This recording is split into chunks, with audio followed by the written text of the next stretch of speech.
थे और हमेशा ही वह उनके बारे में बातें करते रहते थे। अरे भाई, हमारे जंगल में कितना खुशी का माहौल है।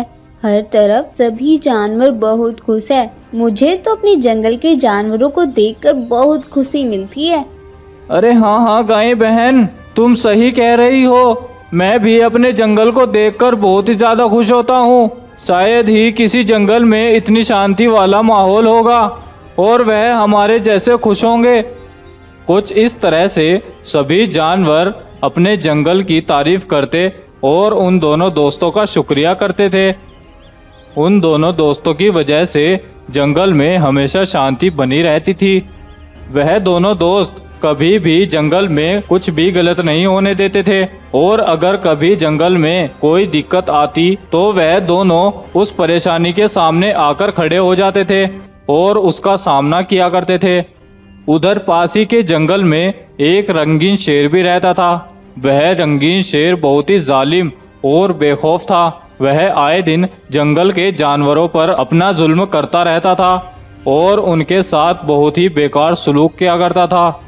उस जंगल के सभी जानवर बहुत ही डरे हुए थे और वह सभी किसी चमत्कार का इंतजार कर रहे थे जिससे उन सबको उस जालिम रंगीन शेर से छुटकारा मिल सके। एक दिन सफेद शेर को किसी काम से दूसरे जंगल में जाना पड़ जाता है और वह अपने दोस्त बाघ से बोलता है, अरे सुनो बाघ मेरे भाई, तुम तो जानते हो कि मुझे दूसरे जंगल में किसी काम से जाना है और मेरे आने तक तुम्हें ही हमारे जंगल का ख्याल रखना होगा। शेर की बात सुनकर बाघ बोलता है, ठीक है शेर भाई, तुम जरा भी चिंता न करो, मैं इस जंगल के सभी जानवरों का बहुत ही अच्छे से ख्याल रखूंगा। तुम बेफिक्र होकर अपना काम करके आओ, मैं अपनी जान से ज्यादा इस जंगल की रक्षा करूंगा। मुझे इसी जवाब की उम्मीद थी मेरे दोस्त। अच्छा चलो अब मैं चलता हूँ, शाम होने से पहले मुझे वहां पहुंचना होगा।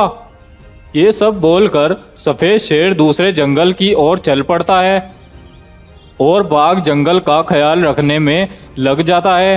बाघ सभी जानवरों का अच्छे से ख्याल रख रहा था और सभी जानवर खुशी खुशी अपना जीवन बाघ के राज में काट रहे थे।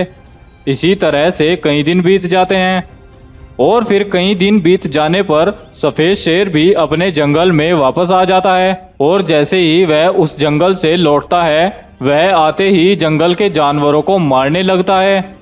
जंगल में उसे जो कोई भी जानवर मिलता वह उसी का बहुत ही बेरहमी से शिकार कर लेता और खून खराबा करके वहां से निकल लेता था।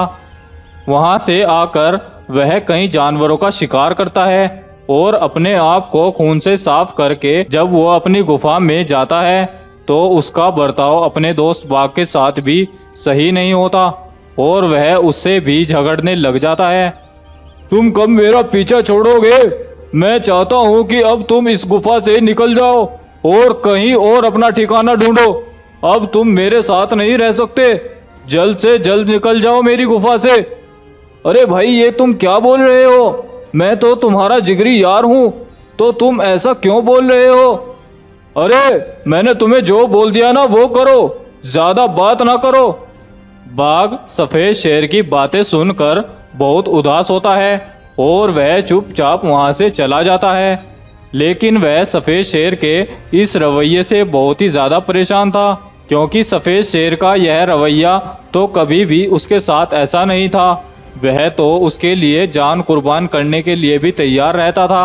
बाघ बेचारा इस बात से बहुत ही परेशान हो गया था और यह सोच सोच कर जंगल में घूम रहा था कि तभी उसे जंगल के कुछ जानवर इकट्ठा हुए दिखाई पड़ते हैं।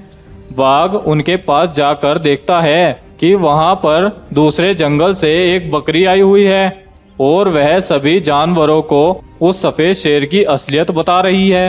अरे भाइयों सुनो, सुनो मेरी बात। तुम्हारा जंगल बहुत खतरे में है।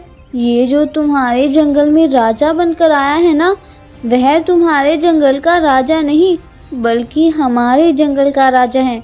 इसने सफेद शेर को मारकर उसकी खाल पहन ली है और अब ये तुम्हारे जंगल को नष्ट करने आया है भाइयों। बकरी की यह बातें सुनकर बाघ को भी शक होता है क्योंकि सफेद शेर कभी भी अपने जंगल के जानवरों पर ऐसा अत्याचार नहीं कर सकता था और बाघ और शेर के बीच कभी भी कोई लड़ाई नहीं हुई थी। लेकिन इस बहरूपीय शेर ने बाघ को बहुत बेइज्जत किया और गुफा से भी निकाल दिया था। यह सोचकर वह तुरंत ही दौड़ता हुआ अपनी गुफा पर जाता है और जाते ही वह उस बहरूपीय रंगीन शेर पर हमला कर देता है और हमला कर कर के उसको वहीं पर मार डालता है। शेर के मर जाने के बाद वह उसकी खाल उतार कर एक तरफ फेंक देता है, जिससे उसकी पूरी असलियत उसके सामने आ जाती है। उस बहरूपीय शेर को मारकर बाघ बहुत ही ज्यादा खुश होता है और साथ ही अपने सच्चे मित्र सफेद शेर को खोकर उससे ज्यादा वह उदास भी होता है, क्योंकि उस जालिम ने उसके जिगरी यार को उससे छीन लिया था। कुछ ही देर में जंगल के जानवरों की भी वहां पर भीड़ लग जाती है और वह उस जालिम को मरा हुआ देखकर बहुत खुश होते हैं, साथ ही उस बाघ का शुक्रिया अदा करते हैं। अब जंगल में सब कुछ पहले की तरह ठीक से चलने लग जाता है। स्टोरी पसंद आई हो तो वीडियो को लाइक करें, अपने दोस्तों के साथ शेयर करें और इस तरह की वीडियोस की अपडेट सबसे पहले पाने के लिए हमारे चैनल को सब्सक्राइब करना बिल्कुल